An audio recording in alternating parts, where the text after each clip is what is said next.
Hey Ganders, so by now you've heard the big news coming out of Washington that could really shake up our classrooms here at home. So let's unpack President Donald Trump's order to dismantle the U.S. Department of Education and what it could all really mean for Michigan. Before we dive in, it's important to understand that the elimination of the federal agency is being challenged in court, and it's likely illegal without congressional approval. But if Trump's plans do come to fruition, it could spell some big changes for how our schools are funded and how essential services like special education and student loans are managed.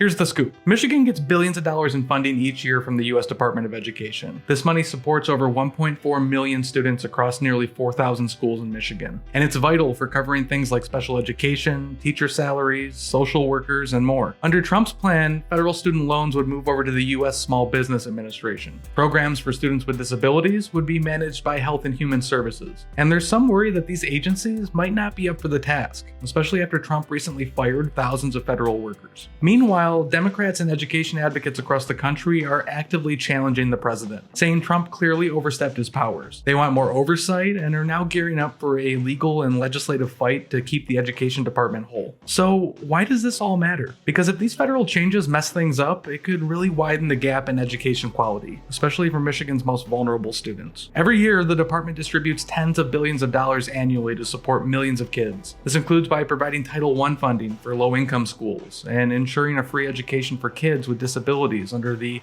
Individuals with Disabilities Education Act. Its staff also plays a crucial regulatory role, enforcing civil rights in both K-12 schools and on college campuses across the country. I've spent years covering our state's public schools, and I can tell you, federal funding and oversight plays a big part in ensuring students have access to a high-quality education. You can read more in my latest story at gandernewsroom.com, and remember, what happens in DC doesn't just stay there. It reaches into every classroom in our state. I'll be here to keep you posted with the latest, and make sure you have the information you need to stay up to date. Follow along and let's see how these changes unfold for Michigan schools.